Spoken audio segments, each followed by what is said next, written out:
ज्वाला पटेल के स्वर में यह गीत।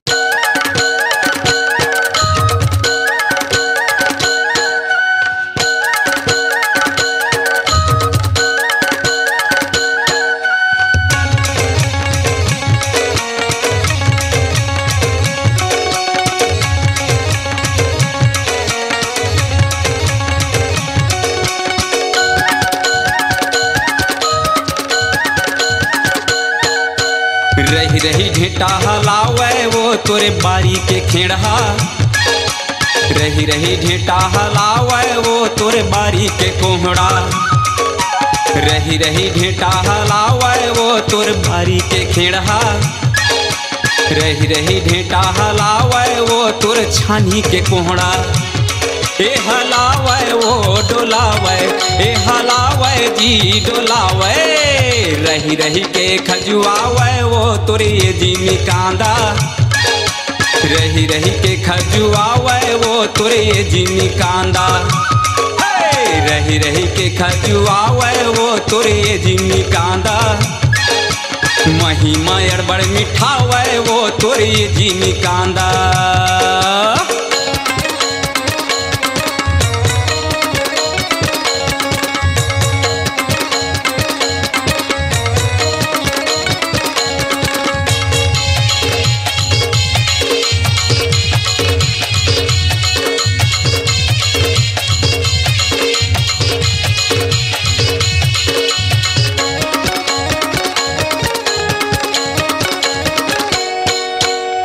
फर मुनगा दू फर बरी टूरी लुकावे लुगरा तरी, चार फर मुनगा दू फर बरी टूरी लुकावे लुगरा तरी।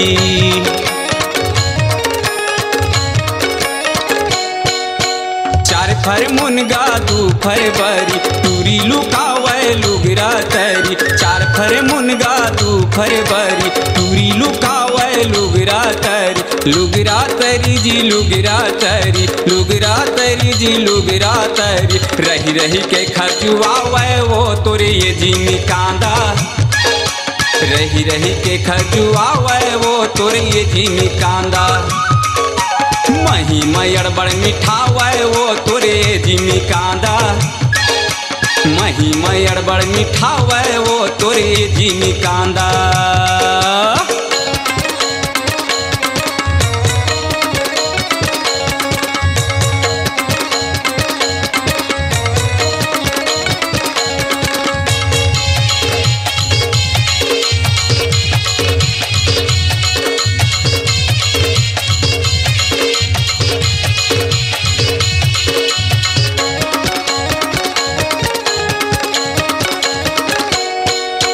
गोलवा गोलवा भाटा पताला बैठे बेचत भाजी पाला, गोलवा गोलवा भाटा पताला बैठे बेचत भाजी पाला।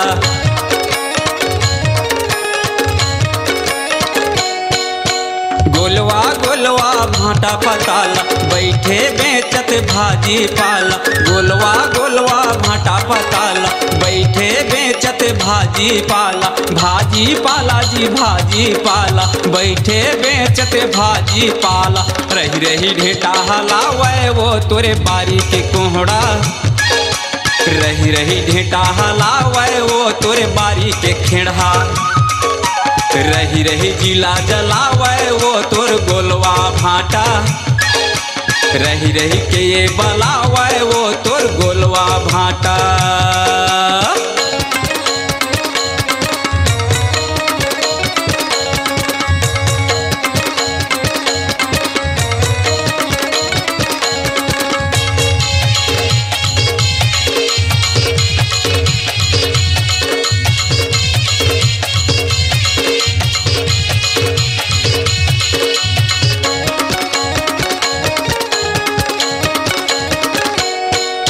नदिया तिरमा के वट कांदा मोला फंसाए बर फेंके फांदा, नदिया तिरमा के वट कांदा मोला फंसाए बर फेंके फांदा।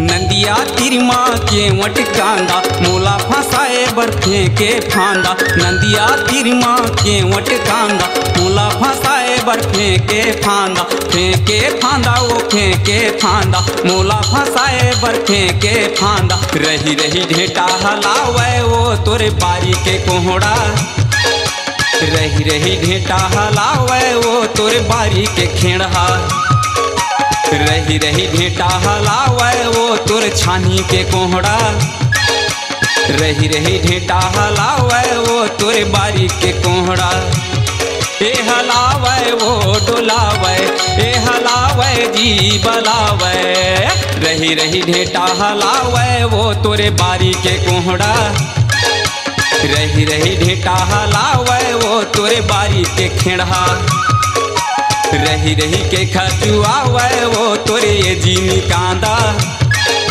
महिमा अड़बड़ मिठावे वो तोरे ये जीनी कांदा रही रही के खजुआवे वो तोरे ये जीनी कांदा रही रही ढेटा हलावे वो तोरे बारी के खेड़ा रही रही ढेटा हलावे वो तोरे बारी के कोहड़ा रही रही ढेटा हलावे वो तोरे छानी के कोहड़ा।